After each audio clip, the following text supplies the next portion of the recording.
இந்த ஐரோப்பிய மறுமலர்ச்சி காலத்தை பற்றி நாங்க மறுபடியும் நான் ஒரு குயிக்கா உங்களுக்கு சொல்றேன். இந்த மறுமலர்ச்சி காலம் என்றது 14ஆம் நூற்றாண்டுல இருந்து 17ஆம் நூற்றாண்டு வரையான ஒரு ஒரு புதுமையான ஒரு காலம் என்று சொல்லலாம். அப்படின்னு சொன்னா எதுல இருந்து மறுமலர்ச்சி ஏதாவது ஒன்று அழிந்திருக்கோணம் சீர்கேட்டுக்குள்ளாகி இருந்ததான் மறுமலர்ச்சி தேவைப்படும்.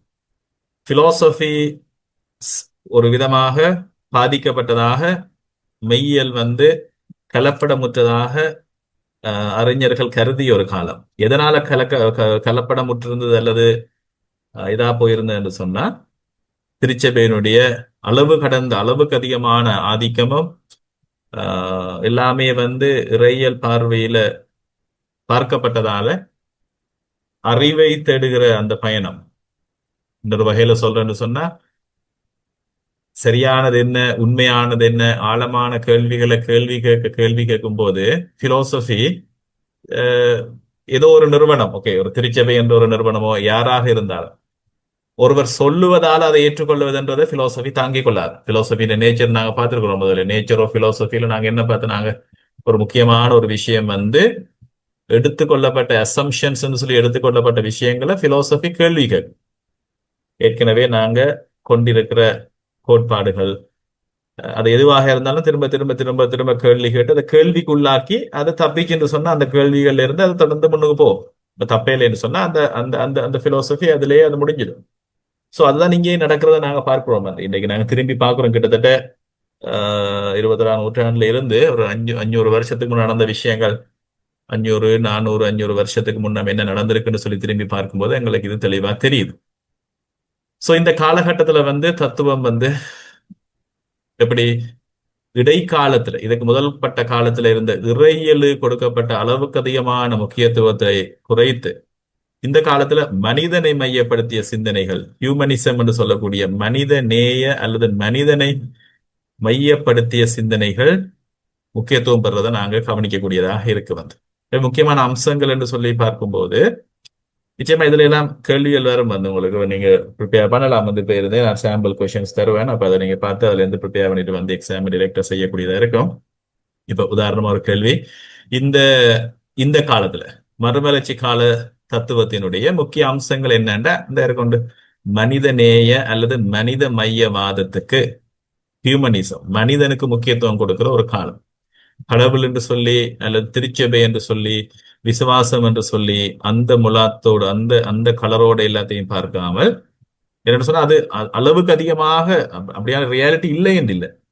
ஆனா அதை எல்லாத்தையுமே ஸ்பிரிச்சுவலைஸ் பண்றது, எல்லாத்தையுமே சர்ச் டொமினேட் பண்றதுன்றது ஒரு சரியான ஒரு பார்வை இல்லை அப்படின்றதுதான் பிலோசபிஸுடைய கருத்து.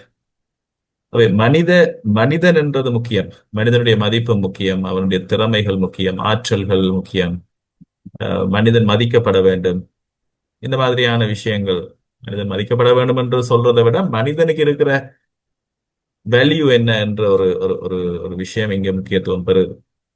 மனிதனுடைய ஆற்றல்கள் எல்லாமே கடவுள் அப்படி என்று சொல்லாமல் மனிதனாலேயும் காரியங்கள் செய்ய இயலும் என்று சொல்லி அந்த காலத்துல மனிதர்கள் திரும்பவும் ஒரு அசியூம் பண்ற ஒரு காலம் தான் அது. அதுக்கான காரணம் என்ன சொன்னா, சயின்ஸ் பேரலா வளர தொடங்கும். நாடு கடந்த பயணங்கள், கடல் பயணங்கள், புது புது கண்டுபிடிப்புகள் விஞ்ஞானிகளுடைய, இதெல்லாம் பார்க்கும்போது மனிதனால பல விஷயங்கள் செய்ய முடியும் என்று சொல்லி மனிதன் உணர்ந்து கொள்ளுகிற ஒரு தருணம் தான் இது.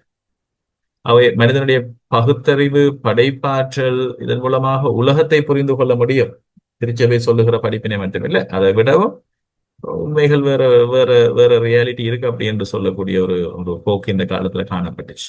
அப்ப இதுல வரக்கூடிய ஒரு சில முக்கியமான பிலாசபர்ஸ், மெய்யியலாளர்கள் யார் அப்படின்னு சொன்னா, பெட்ராக் என்றலாம், எராஸ்முஸ் என்றலாம், பிக்கோடெல்லாம், இரண்டெல்லாம், இந்த மாதிரி மனித நேயத்தின் முக்கிய பங்காளர்கள் அப்படின்னு சொல்லக்கூடிய எழுதிய விஷயங்கள் எல்லாமே மனிதனுடைய தனித்துவமான நிலைமை என்னன்னு சொல்லி வலியுறுத்தியது.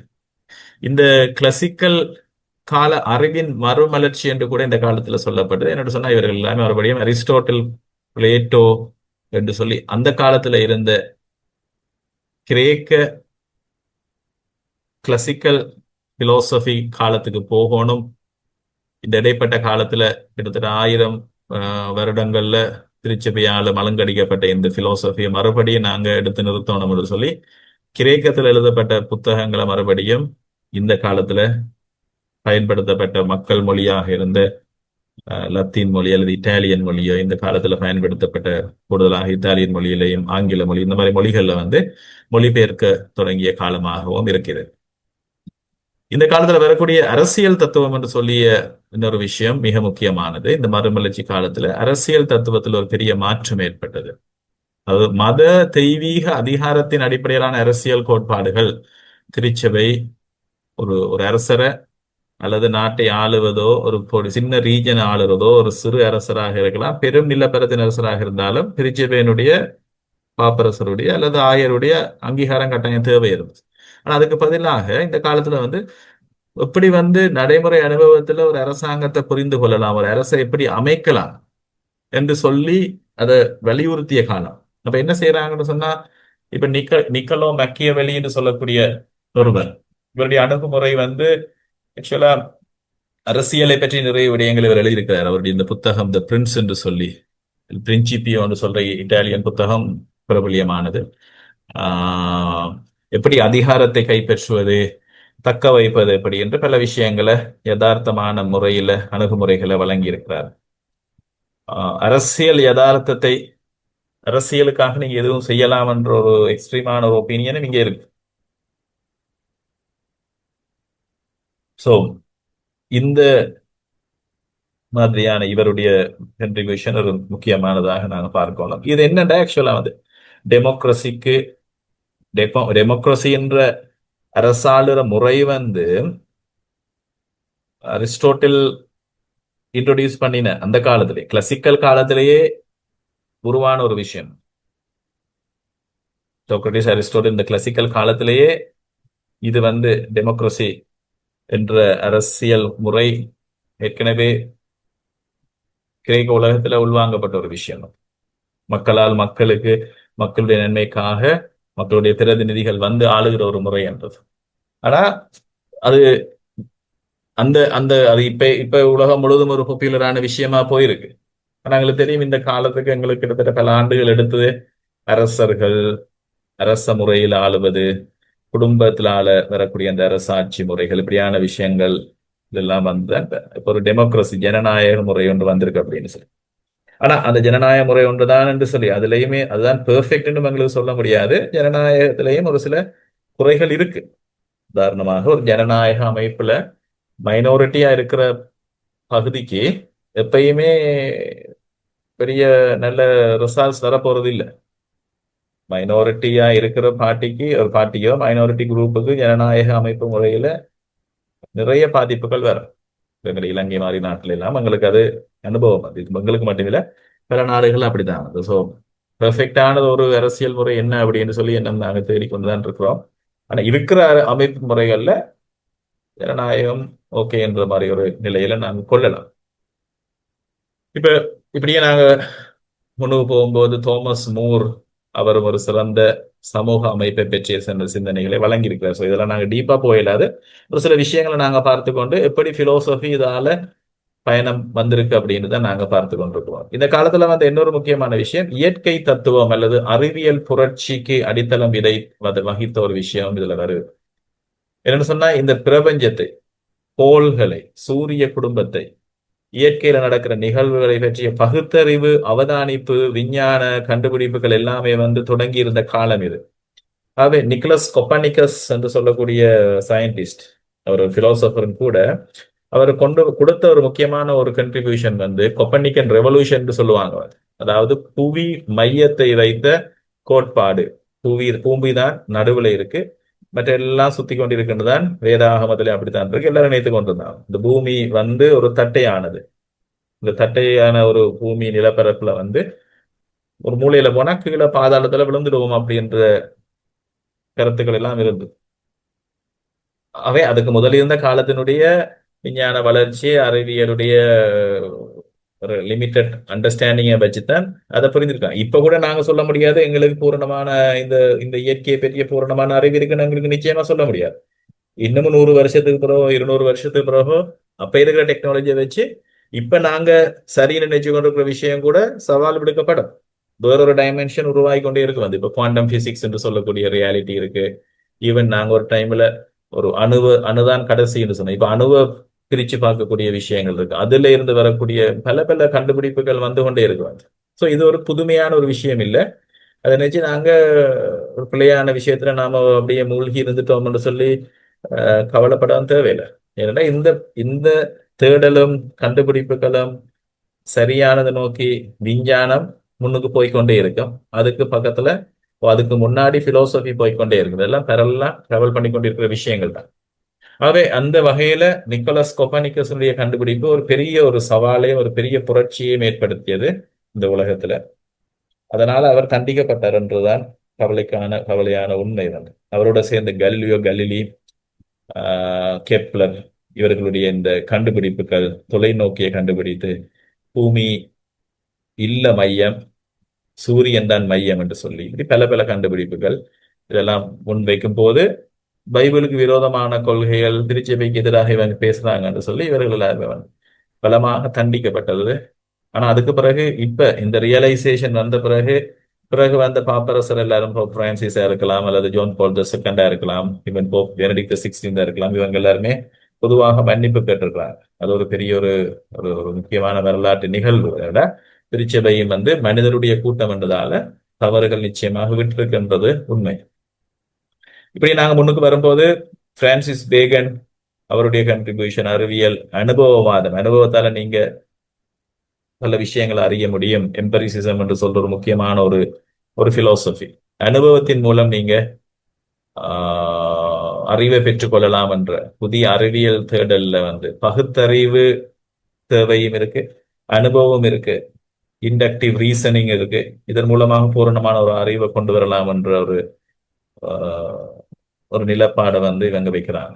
ரைட். அப்படியே நாங்க முன்னுக்கு போகும்போது பார்க்கிறோம், இந்த காலத்துல இருக்கிற அடுத்த ஒரு முக்கியமான ஒரு ஒரு விடயம் வந்து சீர்திருத்தங்களுடைய தாக்கம் என்னும் போது மத சீர்திருத்தம் என்று சொல்லி மார்ட்டின் லூத்தர் கிங் அவருடைய திருச்சபையில் இருக்கக்கூடிய பல பல குறைகளை வந்து அதுக்கு எதிராக அவர் தன்னுடைய சீர்திருத்த கருத்துக்களை முன்வைக்கிறாரு. அந்த கருத்துக்கள் வந்து அந்த காலத்துல வந்து பிரிண்டிங் மெஷின் கண்டுபிடிக்கப்பட்டது ஒரு காரணம். ஜெர்மனியில பெரிய அளவுல வந்து இது பாதிக்கப்பட்டது. அதன் மூலமாக சீர்திருத்த திருச்சபை இரண்டாக பிரிவடைகிறதுக்கு ஒரு முக்கியமான காரணமாக அமையுது. ஆகவே இது ஒரு முக்கியமான ஒரு ஒரு காலம் என்று சொல்லி நாங்க ஏற்கனவே இதை நாங்க பார்த்திருக்கிறோம். அவை முடிவுரையாக நாங்க சொல்லலாம், மறுமலர்ச்சி கால தத்துவ இடைக்கால தத்துவத்தினுடைய இறையியல் மைய சிந்தனையில இருந்து விலகி மனிதன் அவனது பகுத்தறிவு, இயற்கை மற்றும் அரசியல் அமைப்புகள், அதோடு சேர்ந்தங்களை வரக்கூடிய விஞ்ஞானத்தினுடைய கண்டுபிடிப்புகள் இது குறித்து புதிய சுயாதீனமான சிந்தனைகளை வந்து சிந்தனை உலகில பிலோசபி உலகில விதைத்தது. அவை இந்த நவீன தத்துவத்தினுடைய இது வந்து என்னத்துக்கு பிறப்புக்கு வழிவகுக்குதுன்னு சொன்னா, இதுக்கு பிறகு வரக்கூடிய ஒரு நவீன தத்துவம் நாங்க அடுத்ததா பார்க்க போற அந்த காலத்துக்கு இது வழிவகுப்பு. ரேஷனலிசம் என்று சொல்லுகிற பகுத்தறிவுவாதம், அனுபவவாதம் என்று எம்பரிசிசம் என்று சொல்லக்கூடிய இந்த மாதிரியான போக்குகளுக்கு வலுவான அடித்தளத்தை அமைத்தது. ஆகவே இது அறிவியலையும் பகுத்தறிவு விசாரணையும் ஊக்குவித்தது. அதே நாங்கள் அடுத்து வர இருக்கிற நூற்றாண்டுகள்ல இந்த அறிவுசார் புரட்சிக்கு இது வழி அமைத்தது என்று சொல்லி எங்களால சொல்லலாம். ரைட். இப்ப நாங்க அடுத்த பகுதிக்குள்ள வர்றோம் வந்து இந்த நவீன காலம் என்று சொல்லி, அதாவது மேலைத்தேய பிலோசபிக்கல் வரலாற்றுல மெய்யலுடைய வரலாற்றில் இருக்கக்கூடிய முக்கியமான ஒரு கட்டம் வந்து நவீன காலம் என்று சொல்லுகிற ஒரு காலம். இதனுடைய சுருக்கமான வரலாற்று மாடர்ன் பீரியட் பிலோசபி என்று சொல்லி ஒரு காலத்தை நாங்க பார்த்தோம். இந்த காலம் 17ஆம் நூற்றாண்டு தொடங்கி 20ஆம் நூற்றாண்டு வரை இருக்கக்கூடிய 20ஆம் நூற்றாண்டுடைய ஆரம்பம் வரை இருக்கிற ஒரு தத்துவம். பெரிய பெரிய மாற்றங்களை இந்த உலகம் கண்ட ஒரு காலம் என்று சொல்லி எங்களால சொல்லலாம். எங்களுக்கு தெரியும் இடைக்காலத்துல இறையியல், அதுக்கு பிறகு மறுமலர்ச்சி காலத்துல மனிதநேய சிந்தனைகள் இருந்து விலகி இது எப்படி இதனுடைய டிராவல் பண்ணுதுன்னு சொல்லி பார்த்தோம்னு சொன்னா, பகுத்தறிவு, அறிவியல் முறை, தனி மனித சுதந்திரம், அறிவினுடைய தன்மை, இப்படியான புதிய கேள்விகளை நோக்கி இந்த பிலோசபி இப்ப டிராவல் பண்ண தொடங்குது. ஓகே, அதை கொஞ்சம் நாங்க ஆழமா பார்ப்போம். வந்து முக்கியமான ஒரு அம்சம் என்னன்னு சொன்னா, பகுத்தறிவு வாதம் என்று சொல்லி ரேஷனலிசம் என்று சொல்லக்கூடிய ஒரு சிந்தனையாளர்கள் நிறைய இந்த காலத்துல தோன்றி இருக்கிறாங்க. அதுல முக்கியமான ஒரு ஒரு குரூப் வந்து இந்த ரேஷனலிஸ்ட் என்று சொல்லுறவங்க. ரெனே டெகார்ட் என்று சொல்லக்கூடிய இந்த ரெனே டெகார்டுடைய, அவர்தான் ஃபாதர் ஆஃப் ரேஷனலிசம் என்று சொல்லக்கூடியவர். வந்து கொஜிட்டோ எர்கோசம் என்று சொல்லுவாங்க. ஐ திங்க் தேர்ஃபோர் ஐ ஆம். ஒரு மனிதனுக்கு முக்கியம் என்னன்னு சொன்னா, அவன் மனிதனா இருக்கிறான்னு சொன்னா அவன் சிந்திக்கிற ஒரு ஒரு பிராணி. சிந்திப்பதுதான் அவனுக்கு காரணம். நான் சிந்திக்கிறேன், ஆகவே தான் நான் இருக்கிறேன். அவன் நான் சிந்திக்க இல்லை அப்படின்னு சொன்னா அவன் மனிதன் இல்லை. அவர் மனிதனுக்கு முக்கியம் என்ன? பிரதானமானது சிந்திக்கிறது. அப்ப அதை பற்றி அவர் பேசும்போது ஷோர்ட்டா நாங்க சொன்னோம் அப்படின்னு சொன்னா, இந்த அறிவு எப்படி எங்களுக்கு கிடைக்குதுன்னும் போது அவர் வந்து சொல்றாரு, உள்ளுணர்வு அப்படின்னு சொல்றது பெர்சே இன் இட் செல்ஃப், அதாவது உள்ளுணர்வுன்னும் போது மனிதனுடைய மூளைக்குள்ளேயே பிறக்கும் போதே ஒரு சில ஐடியாக்கள் இருக்கு. ஒரு சில பிள்ளைகளாக பிறக்கும் போதே எங்களுக்கு அறிவு வந்து எங்களுக்கு உள்ளுக்கே இருக்கு, மூளைக்குள்ளேயே இருக்கு. வெளியில இருந்து வர வேண்டிய ஒரு விஷயம் இல்லை அப்படின்றது அவருடைய ஒரு கருத்து. இன்னேட் ஐடியாஸ் அப்படின்னு மூளைக்குள்ளேயே இருக்கு அப்படின்றத வாதிட்டாங்க. இவர்கள் அது சரியா பிழையா தவறான்றது எங்களுக்கு பிறகு பிறகு வர்றவங்க சொல்லுவாங்க. ஆனா அதுல ஒரு சில சில உண்மைகள் இருக்குன்றது உண்மை.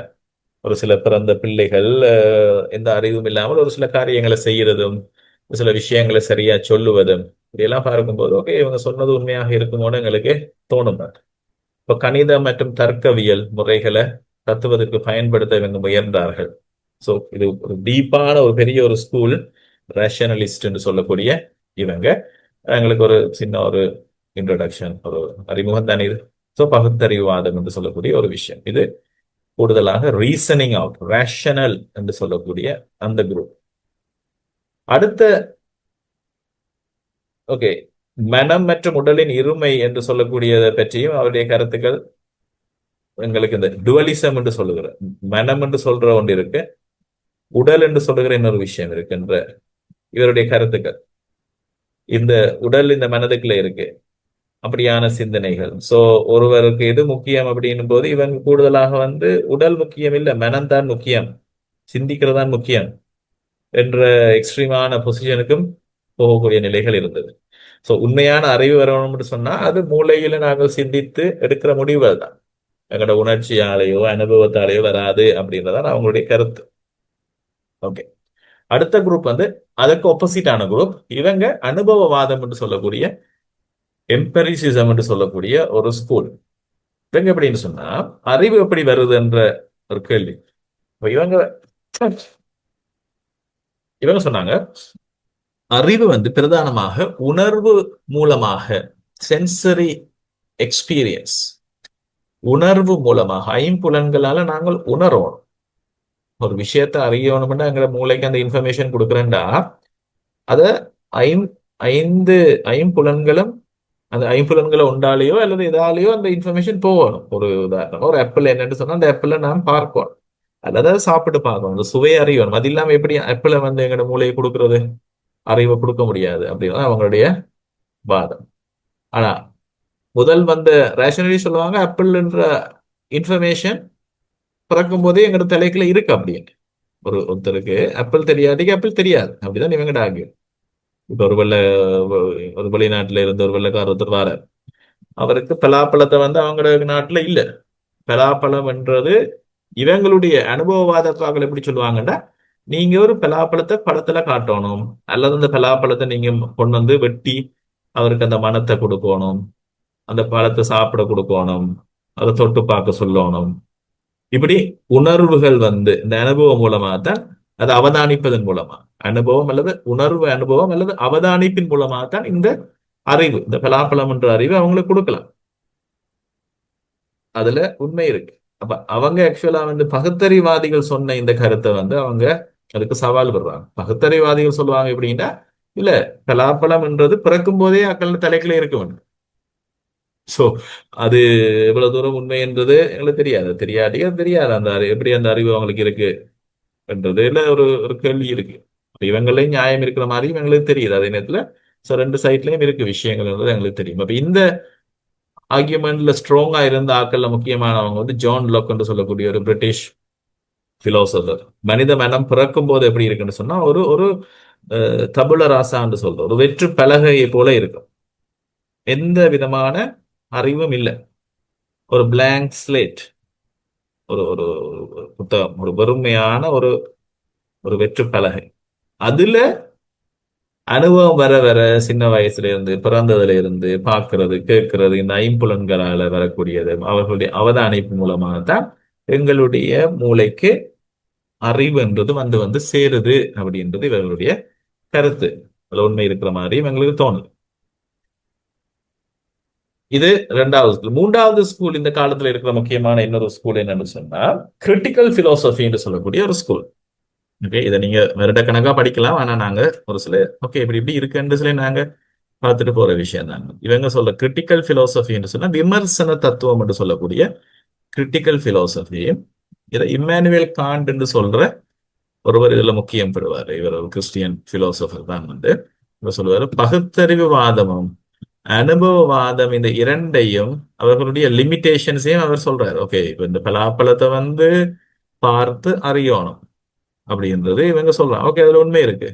ஆனா எல்லாமே நாங்க காண்பது எங்கட ஐம்புலன்கள் கொடுக்குற எல்லாமே சரியா இருக்குமா? சில வழியில பிள்ளையா இருக்கலாம். ஒரு இன்ஃபர்மேஷன் எங்களுக்கு வருது. ஆனா நாங்க அனுபவத்துல பெறுவது எல்லாருமே நிறைய நேரம் எங்களுக்கு சில நேரத்துல தமிழ்ல சொல்ற மாதிரி ஒரு ஒரு ஒரு இந்த பனை மரத்துக்குள்ள இருந்து பால் குடிச்சா கல்ல குடிச்சார் அப்படின்றது. ஸோ அது ஆக்சுவலா எப்படி நீங்க ஒரு விஷயத்த பாக்குறீங்க, அறிவு உங்களுக்கு வருது, பெர்ஃபெக்ட் அறிவுன்னு சொல்ல முடியாதுல்ல. பிழைகள் நிறைய நடக்கலாம். அல்லது நாங்க பிறக்கும் போது இந்த டபுளராசா மைண்ட் செட் தான் உண்மையா?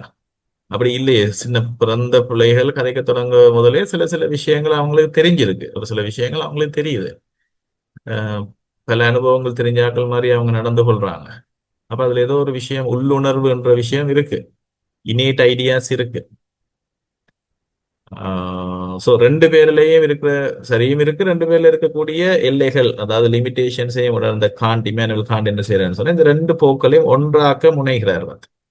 அப்ப அவர் என்ன சொல்றாருன்னு சொன்னா அறிவு என்பது வெறும் அனுபவத்தில இருந்து வருவதல்ல, மாறாக நமது மனம் அனுபவங்களை ஒருங்கமைக்கிற ஒரு உள்கட்டமைப்புகள், கேட்டகரிஸ் ஆஃப் அண்டர்ஸ்டாண்டிங் என்று சொல்லி கிடைக்கிற அனுபவங்கள் எல்லாத்தையும் வந்து ஒரு கட்டமைப்புல அதை வச்சுக்கொள்ளும். இந்த கட்டமைப்புகளை வச்சு சிந்தசைஸ் பண்ணி அதனுடைய விளைவுகளை எடுத்துக்கொள்ளும் அப்படின்னு சொல்லி அவர் வாதிட்டார். இது ஒரு விமர்சன தத்துவம் என்றது வந்து அறிவின் எல்லைகள் மற்றும் சாத்தியக்கூறுகளை ஆராய்வது, நெறிமுறைகள், எத்திக்ஸ் பற்றி நிறைய இவருடைய கண்ட்ரிபியூஷன் இருக்கு. அழகியல், எஸ்தட்டிக்கை பற்றி நிறைய ஆழமாக எழுதியிருக்கிறாரு. ஸோ பேசிக்கா வந்து ரெண்டு ஸ்கூல், அதாவது பகுத்தறிவாதையும் அனுபவவாதத்தையும் ஒன்றாக இணைக்கிற ஒரு இணைக்கிறதுன்றதை விட ரெண்டுலையும் இருக்க லிமிடேஷன்ஸுக்கு இவர் கொடுக்கக்கூடிய ப்ரொபோசல்ஸ், இவருடைய கண்ட்ரிபியூஷன் வந்து ரெண்டையும் இணைத்து ஓகே அனுபவத்தாலேயும் எங்களுக்கு அறிவு வருது, ஆனா இணையத்திலேயும் எங்களுக்கு இருக்கு. அதன் மூலமாக நாங்கள் எப்படி வந்து அறிவை பெற்றுக்கொள்றோம் என்ற ஒரு விமர்சன கேள்விகள், விமர்சனமாக சிந்திக்கிறதூடாக கேள்விகளுக்கு நாங்கள் பதில்களை அறிவை பெற்றுக்கொள்றோம் என்றது அவருடைய வாதமாக இருக்கு.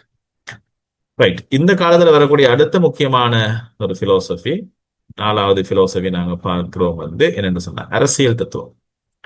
தனி நபர் உரிமைகள், அரசாங்கத்தினுடைய நோக்கம், குடிமக்கள், ஆட்சியாளர்களிடையே இருந்த உறவு குறித்த விவாதங்கள் இந்த காலத்துல முக்கியமா இருந்துச்சு.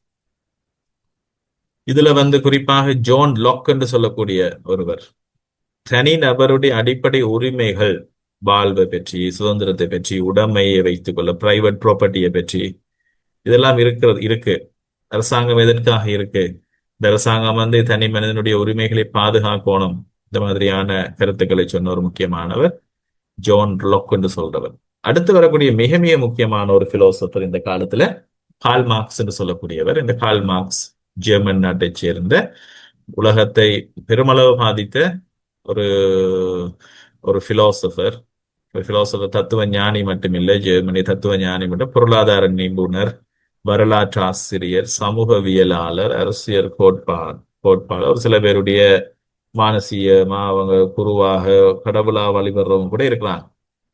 புரட்சிகரமான சோசியலிஸ்ட் அரசியல் கட்சிகள் எங்களுடைய அரசாங்கம் கூட இந்த ஐடியாலஜியின்படி போற ஒரு அரசாங்கம் தான் எங்க நாட்டையும் இப்ப ஆண்டு கொண்டிருக்கு. அப்ப இவருடைய தத்துவம் மார்க்சிசம் என்று சொல்லி அழைக்கப்படுது. அதாவது இது முதலாளித்துவம் என்று சொல்லக்கூடிய கேபிட்டலிசம் என்ற விஷயம் எப்படியாக அதனுடைய ஆஹ், ஒரு சில பேர் மட்டும் லாபம் அனுபவிக்கக்கூடிய பெரும்பான்மையான மக்கள் இன்னும் இன்னும் இன்னும் இன்னும் ஏழைகளாகி கொண்டு இருக்கிற ஒரு நிலைப்பாட்டை அவர் கண்டுகொள்றார். ஆகவே அவருடைய புத்தகத்துல அவருடைய சிந்தனையில அவர் இதில் பற்றி ஆராய்ச்சி பண்ணி எழுதியிருக்கிறார். ஒரு சமூக போராட்டம், ஒரு புரட்சி ஒன்று வெடிக்கும், கம்யூனிசம் என்று சொல்லி ஒரு நாடு, ஒரு ஒரு ஒரு ஒரு ஒரு சமூகம் ஒன்று, அரசியல் அமைப்பு ஒன்று உருவாகும், நேச்சுரலா அமையும். அப்ப அதுல மதம் என்ன பங்கு என்ன, அது இந்த இந்த இந்த கம்யூனிஸ்ட் இந்த புரட்சியை வெடிக்க விடாமல் மயக்கமா வச்சு கொண்டே இருக்கும். இப்படியான கருத்துக்கள் எல்லாம் கார்ல் மார்க்ஸுடைய கருத்துக்கள்ல இருக்கு. சோ இந்த கார்ல் மார்க்ஸை பற்றி நாங்க புரிந்து கொள்ளணும்னு சொன்னா, இந்த தொழில் புரட்சியை புரிந்து கொள்ளணும். வரலாற்றுல நாங்கள் பார்க்கிறோம் தொழில் புரட்சி என்று சொல்லக்கூடிய இண்டஸ்ட்ரியல் ரெவல்யூஷன் இங்கிலாந்துல நடக்குது. எந்த காலத்துல? 1760, 1760, 1760, 1840 மட்டும் முதலாவது இண்டஸ்ட்ரியல் ரெவல்யூஷன் இங்கிலாந்துல நடக்குது. இது இங்கிலாந்துல தொடங்கி பிறகு ஐரோப்பா, நோர்த் அமெரிக்கா, அமெரிக்கா, கனடா இந்த மாதிரியான இடங்கள் எல்லாம் ஆட்கொள்ளுது. இப்ப என்ன நடக்கும் அப்படின்னு சொன்னா, பேசிக்கான விஷயங்கள், புதிய புதிய தொழில்நுட்பங்கள், குறிப்பாக நீராவி என்ஜின், ஸ்டீம் என்ஜின்ன்றது அதை கண்டுபிடிக்கப்படுது. இதுவரைக்கும் மிருகங்கள் ஒரு விஷயத்த வண்டியை இழுக்கிறது பேசிக்கா எனர்ஜி தான், சக்தி தான் இங்க முக்கியமா இருக்கு. அப்ப மனிதர்கள் செய்யக்கூடிய காரியத்தை விட மிருகங்கள் செய்யும் போது அதிகமா செய்யறாங்க. ஆனா இது மிருகங்களை விட இப்ப நீராவியுடைய ஒரு என்ஜின், தண்ணியை கொதிக்க வச்சு வரக்கூடிய ஆவி, அதுல இருந்து சக்கரங்களை வேகமா சுத்தம் வைக்க முடியுது. மெஷின்ஸால இதெல்லாம் செய்ய முடியுது. இப்படியான கண்டுபிடிப்புகள், ஸ்டீம் என்ஜினை கண்டுபிடிக்கிறது முக்கியமான ஒரு விஷயம். அதே நேரத்துல நோட்பு மற்றும் நெசவு இயந்திரங்கள், ஸ்பின்னிங் ஜெனி அல்லது பவர் லூம் என்று சொல்ற இந்த கண்டுபிடிப்புகள் தான் பேசிக்கா மிக மிக முக்கியமான கண்டுபிடிப்புகள் இந்த காலத்துல அப்ப இதை கண்டுபிடிக்கும் போது என்னன்னு சொன்னா, இவ்வளவு காலமும் சாதாரணமா சின்ன சின்ன வீடுகள்ல மனிதர்கள் தங்கிட்ட கைகளால ஒரு பொருட்களை உற்பத்தி செய்யறதுக்கு நிறைய காலம், அதாவது நிறைய பெர்ஃபெக்டாகவும் இருக்காது, எப்படியோ அப்படி இப்படி எல்லாம் செய்து பொருட்களை உருவாக்கி அதை அப்படி உருவாகி வந்தது. இப்ப என்னன்னு சொன்னா, இயந்திரங்கள், தொழிற்சாலைகள், தொழிற்சாலைகள்ல இயந்திரங்கள் அடிப்படையா வச்சு பெரிய அளவுல நல்ல மாதிரி பெர்ஃபெக்டான உற்பத்திகள் கொஞ்ச நேரத்துல நிறைய விஷயங்கள் உற்பத்தி செய்யறது ஆக வரும்போது இந்த தொழில் புரட்சி என்ற ஒரு விஷயம் வருது. அப்ப தொழில் புரட்சி என்பது இப்ப நாங்க பார்க்கணும், நிறைய மக்கள் வேலை வாய்ப்புக்காக வீட்டுல இருந்து சின்ன வேலையை சும்மா அப்படி ஏதாவது செஞ்சு கொண்டு இருந்தவங்க பாக்குறாங்க. டவுன் பக்கம் இந்த மாதிரி வேலை வாய்ப்புகள் இருக்கிற நகர்ப்புறங்களுக்கு போய் அங்க நிறைய காசுகளை சம்பாதிக்கிறாங்க. வேலை வாய்ப்பு இருக்கு, அல்லது ஊர்ல பெருசா வேலை இல்லைன்னுட்டு அவங்க எல்லாரும் நகரை நோக்கி மக்கள் நகர தொடங்குறாங்க. கிராமப்புற மக்கள் வேலை தேடி நகரங்களுக்கு போய் குடியேறுறது, இப்படியான விஷயங்கள் முக்கியமான. அப்ப இதே ப்ரோசஸ்ல அப்படியே போகும்போது என்ன நடக்குது? ஒரு புதிய ரெண்டு வர்க்கங்கள், ரெண்டு கிளாஸஸ் என்று சொல்லக்கூடிய ஒரு கிளாஸஸ் உருவாகுது. இது வரைக்கும் இந்த ஃபியூடல் சொசைட்டியில, அக்ரிகல்ச்சர் சொசைட்டியில, கிராமங்கள்ல அக்ரிகல்ச்சர் விவசாயத்தை ஆதாரமா கொண்டிருந்த ஒரு அமைப்பு முறையில கிராமத்துல கூடுதலாக ஒரு சிம்பிளான ஒரு வாழ்க்கை ஆனா வறுமை நிறைய இருந்தது. அவங்க அன்றன்றைய நாளும் ஒரு நாளும் அந்த குடும்பமே போய் விவசாயம் ஏதாவது செய்து அவங்க கொண்டு வரக்கூடிய சாப்பாட்டை கொண்டு சாப்பிட்டு அப்படியே அவங்களோட பண்ணையில இருந்த ஆடு மாடு மிருகங்களுடைய இறைச்சியோ அந்த தரக்கூடிய பால் இந்த மாதிரி விஷயங்களையே சாப்பிட்டு அப்படியே வாழ்ந்து கொண்டிருந்தான். இப்ப இது ஐரோப்பால நடந்த விஷயம். இப்ப இந்த ஃபேக்டரி என்ற ஒரு விஷயம் மெஷினை கண்டுபிடிச்சு இப்படியான விஷயங்கள்லாம் வரும்போது எல்லாரும் நகருக்கு போகும்போது அங்க பார்த்தா ஒரு சில பேர் முதலாளிகள் என்று சொல்லி, தொழில் வழங்குறவர்கள் என்று சொல்லி, தொழிற்சாலை உரிமையாளர்கள் என்று சொல்லி, என்னது இந்த மீன்ஸ் ஆஃப் ப்ராடக்ட், இந்த இயந்திரங்களை உரிமையாக வச்சிருக்கிறவங்க, கம்பெனிகள், இந்த ஃபேக்டரிகளுக்கு உரிமையா இருக்கிறவங்க அவங்க முதலாளித்துவ வர்க்கம் என்று சொல்லி ஆறாங்க. அவங்க அதிகமா லாபத்தை பெறாங்க. அவங்க தான் இன்வெஸ்ட் பண்ணியிருக்கிறாங்க, அதே லாபம் எல்லாம் அவங்களுக்கு தான் போகுது. அடுத்த வர்க்கம் எப்படி? தொழிலாளர் வர்க்கம். தொழிற்சாலையில் வேலை செய்யற பணியாளர், ஊழியர்கள், பாட்டாளிகள் என்று சொல்லக்கூடிய புரோலேட்டரைட் என்று சொல்லக்கூடிய group. அப்ப இந்த ரெண்டு வர்க்கமும் இவங்க கூடுதலாக சம்பளத்துக்கு வேலை செய்யக்கூடியவர்கள். இப்படியான நிலைகள் இருக்கு. ரைட். இப்ப இந்த காலத்துல வந்து கால் மார்க்ஸ் பிறக்கிறாரு. 1818 கால் மார்க்ஸ் பிறந்து, கால் மார்க்ஸ் பிறந்த இந்த காலத்துல வந்து இந்த இண்டஸ்ட்ரியல் ரெவல்யூஷன் ஐரோப்பாவுல வந்து பெருமளவு பாதிக்கப்பட்டு, ஜெர்மனி இந்த மாதிரி இடங்கள் எல்லாம் பகலாம் அப்சர்வ் பண்ணி கொண்டிருக்கிறார். இதனுடைய ஆரம்ப கட்டத்துல இதனுடைய தாக்கங்கள் தொடக்கத்துல நல்ல மாதிரி தான் இருந்துச்சு. எல்லாமே ஓகே, புது புது கண்டுபிடிப்புகள், புது புது விஷயங்கள், வேலை வாய்ப்புகள், எல்லாரும் புதுசு புதுசா எல்லாருக்கும் நிறைய விஷயங்கள் வருது, காசு வர்ற மாதிரி இருக்கு. முந்தி ஒரு ஒரு உடுப்பையே தான் மாசத்துக்கு போட்டுக்கிட்டு இருந்தவங்களுக்கு எல்லாம் இப்ப ஃபேக்டரியில நிறைய உடுப்புகள் வருது. இப்படி பல பல பல பல மாற்றங்கள் வருது, எங்களுக்கு அதை புரிந்து கொள்ளலாம். ஆனா அதே நேரத்துல அதனுடைய நெகட்டிவான தாக்கங்களையும் அவர் கொஞ்சம் கொஞ்சமா அவதானிக்க தொடங்குறார். என்னடா, இந்த இண்டஸ்ட்ரியல் ரெவல்யூஷன் கொடுத்த இந்த இந்த பாகுபாடு பெரிய பெரிய அளவு. முதலாளிகள் வந்து பெரிய அளவுல பணக்காரரா இருக்கலாம், ஏணி வச்சு வெட்ட முடியாத அளவுல அவங்களுடைய பொருள் பணம் பெருகி கொண்டே போகுது. பாட்டாளி மக்கள் பெரும்பான்மையானவர்கள் எல்லாரும் ஒரு வீதமும் மிச்சம் 99% என்று கூட சொல்லலாம், வேற வேற லெவல் அப்படின்னு சொன்னா அவங்க ரொம்ப ஏழ்மையான ஒரு சம்பளத்துக்கு வேலை செய்கிற ஒரு மெஷினுடைய ஒரு கை. ஒரு மெஷின் எப்படி எந்திரமா ஓடுதோ, அந்த எந்திரத்துக்கு ஒரு மனித மெஷின் மாதிரி, ஒரு மனித கை மாதிரி, இயந்திர கை மாதிரி தான் மனுஷன் இருக்கிறார். அப்ப இதெல்லாம் அவதானிக்கிறாரு வாழ்நாள் முழுவதும். இந்த புரட்சி, இந்த விளைவுகள் எல்லாம் கூர்ந்து கவனிச்சு கால்மார்க்ஸ் என்ன செய்யறாருன்னு சொன்னா, இந்த தொழில் புரட்சியினுடைய விளைவுகளை பற்றி அவர் கவனிச்ச விஷயங்களை அவர் எழுதுறாரு. அவருடைய கவனிப்புகள், அவதானித்த விஷயங்கள் என்ன என்று சொன்னா, தீவிரமான ஏற்றத்தாழ்வுகள். நான் சொன்ன மாதிரி முதலாளிகள் பெரும் செல்வம் ஈட்டுறாங்க, அதே வேளையில தொழிலாளர்கள் மிக குறைந்த கூலியில நீண்ட நேரம் வேலை செய்ய வேண்டியிருக்கு, ஆபத்தான சூழல்ல வேலை செய்ய வேண்டியிருக்கு. சில இதுல அவங்களோட உயிர் ஆபத்து, கை கால்கள் இப்படி மெஷின்ல அகப்பட்டு இறக்குற நிலைகள் இருக்கு. ஆனா முதலாளிகள் ஒரு சொகுசான டாம்பியமான வாழ்க்கையை வாழ்ந்து கொண்டிருக்கிற நிலை கொண்டிருக்கு.